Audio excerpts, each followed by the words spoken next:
You never really think a simple neighborhood dispute can spiral into something that feels like a movie. But let me tell you what happened when I crossed paths with the one person everyone in our community feared, HOA Karen. She wasn't just the type to nitpick about the color of your fence or the length of your grass. No, Karen was the self-proclaimed queen of the HOA, a woman who carried her clipboard like a weapon, your bones. Everyone in the neighborhood knew better than to challenge her. Everyone except me.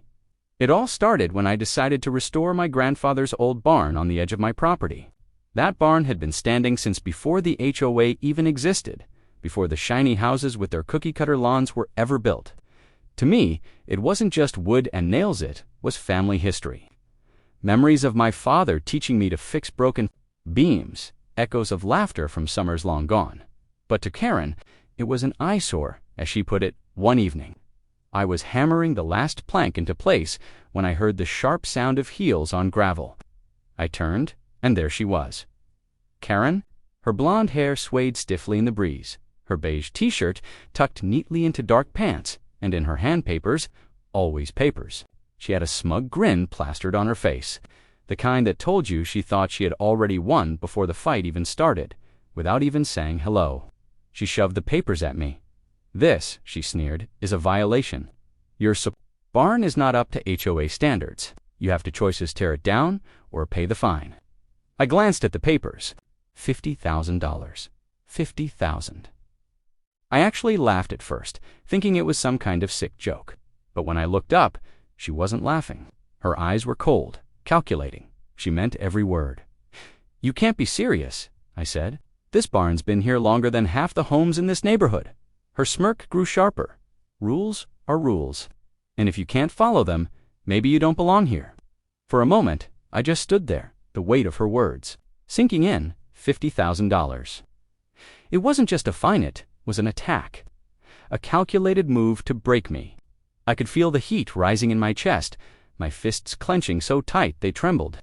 But I refused to give her the satisfaction of seeing me snap. Instead, I tore my eyes away from her and back to the barn.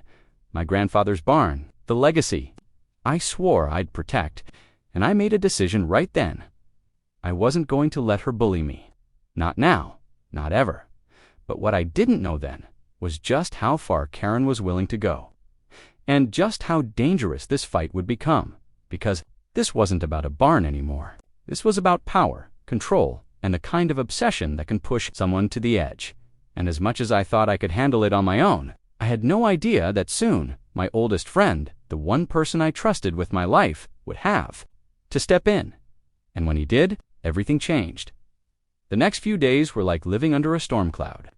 Karen didn't just stop with that ridiculous $50,000 fine. No. She started circling my property like a hawk, snapping pictures of my fence, my truck, even the flowers my wife had planted by the porch. Every little thing suddenly became a violation.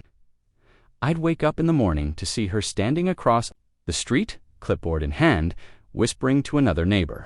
And the neighbors, they kept their heads down. Some of them even avoided me completely. Karen had them all convinced that she was untouchable, but she wasn't done. One evening, I came home to find a notice taped to my front door. Red ink, stamped across the top, "Final warning." Inside, the letter was even worse. It wasn't just a demand anymore, it was a threat. Failure to comply, it read, will result in legal escalation, property liens, and possible foreclosure. Foreclosure on my home, my family's home. I remember standing there on the porch, letter trembling in my hands, feeling that sick weight in the pit of my stomach. It wasn't just about the barn anymore. She wanted to break me, to take everything I had. And for a moment, I almost believed she could. But anger has a way of burning through fear. And that night, as I sat at the kitchen table staring at that paper, I made a call. A call I hadn't made in years. The line clicked, and a familiar voice came through steady.com, with that same grit I remembered from back when we were kids. "Hello, Jake," I said quietly. "I think I need your help." Now, Jake wasn't just any friend. He and I had grown up together, fought side by side through more than just childhood scraps. But life had taken us down different roads. Mine led here, to this quiet neighborhood. His led him into law enforcement, and when I told him about Karen, about the $50,000 fine, about the threats, about the foreclosure, He didn't laugh. He didn't doubt me. He just said 6 words that stuck in my head. "Don't worry, I'll take care of it." The very next day, I heard the rumble of his truck pulling into my driveway. I stepped outside, and there he was, broad shoulders, calm stride, that quiet presence that always made people sit up straight without him saying a word. Jake looked over at the barn, then at me, then at the papers in my hand. He didn't need an explanation. He just nodded, and that's when Karen appeared, almost like she could smell the moment. She came striding up the sidewalk, papers waving in the air like weapons, her voice cutting through the quiet evening. "You!" Again, she snapped at me. "I told you, if you don't pay that fine, we're taking action. This is your last chance." But this time, I wasn't standing alone. Jake stepped forward, slow and steady, his hand resting on his belt, and when Karen's eyes flicked to him, she faltered for the first time. She didn't know who he was yet. She didn't know what he carried in his back pocket, but she was about to find out, and when she did, her entire world would crack wide open. Carrie's heels clicked against the pavement as she marched closer, her face tight with rage. The evening sun threw long shadows across the driveway, and for a moment, it felt like a showdown out of an old western with her papers. Jake, with his silence, she jabbed the stack of documents toward me like they were a sword. "Last chance," she barked. 50,000, or we escalate. Foreclosure court. Whatever it takes, I will win." Her voice echoed off the houses, drawing curtains to twitch, blinds to shift. Neighbors were watching, but none of them dared to step outside. Everyone knew this was Karen's stage, and she thrived on making her victims squirm. But not this time, because Jake didn't flinch. He took one slow step forward, his eyes never leaving hers. And then, in a calm, steady voice, he said, "Ma'am, I think you've said enough." Karen's head snapped toward him, her lips curling. "Excuse me, who even are you? This is an HOA matter. Stay out of it." Jake didn't raise his voice. He didn't need to. He reached into his pocket, pulled out the worn leather case he carried everywhere, and flipped it open. The golden shield caught the sunlight. Karen froze. Her mouth opened, then closed. The confidence drained from her face. As her eyes locked on the badge, her voice, once so sharp and commanding, cracked just slightly as she stammered, "Why, you're law enforcement." Jake held her gaze, his voice low and steady. "Detective, fraud, and extortion cases are my specialty. And from what I've heard so far, this sounds a lot like both." It was like the ground shifted beneath her feet. For the first time, Karen didn't look like the queen of the HOA. She looked small, cornered. The papers in her hand trembled. She tried to speak, tried to find her usual venom, but the words tangled in her throat. I was just enforcing neighborhood regulations, that's all." Jake took another step closer, towering over her now. $50,000. For a barn that predates the HOA for flowers, fences, and fabricated violations, that's not enforcement, ma'am. That's a scam. And scams can land people in prison.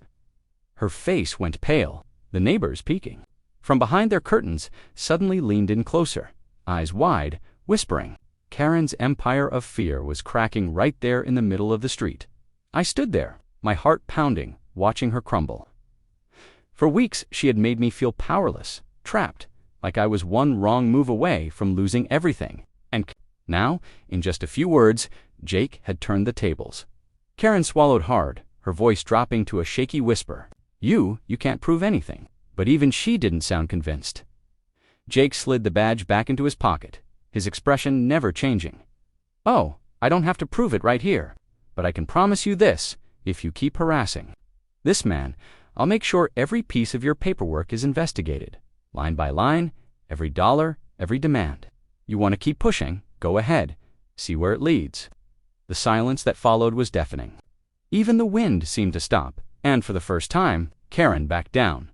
But I should have known it wasn't over yet, because people like Karen, they don't give up power without a fight. And the battle that was coming was darker than I could have imagined. For a moment after Jake flashed that badge, I thought it was over.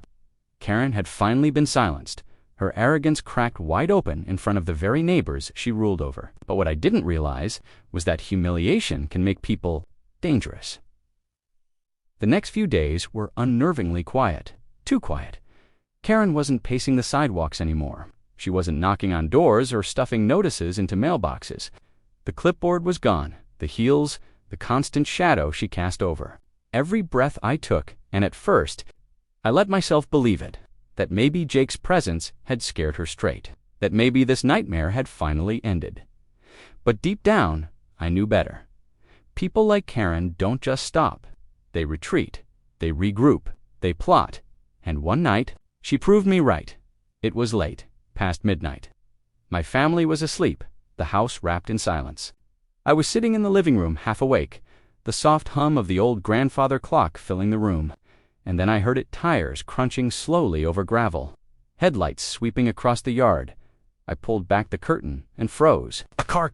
I didn't recognize blacked-out windows, engine idling just a little too long outside my driveway, and then a figure stepped out. Karen, but she wasn't holding papers this time.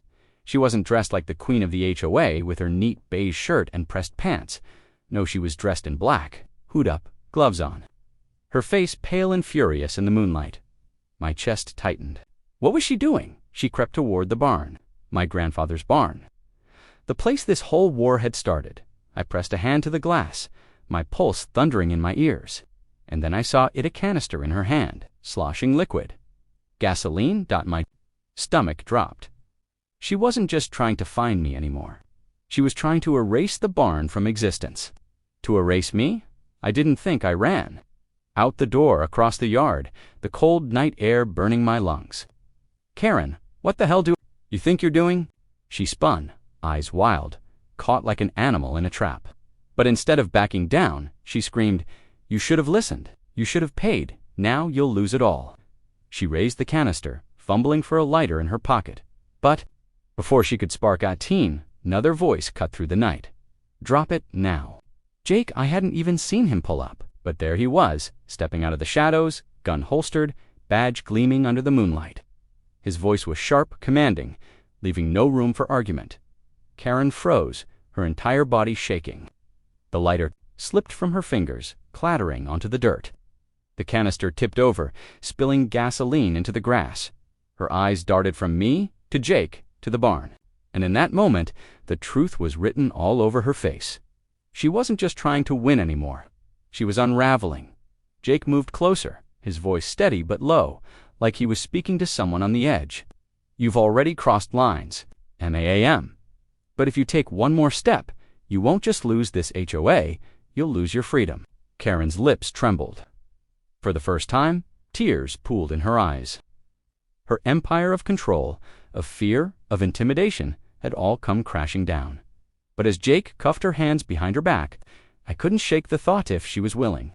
To go this far, what else was she hiding?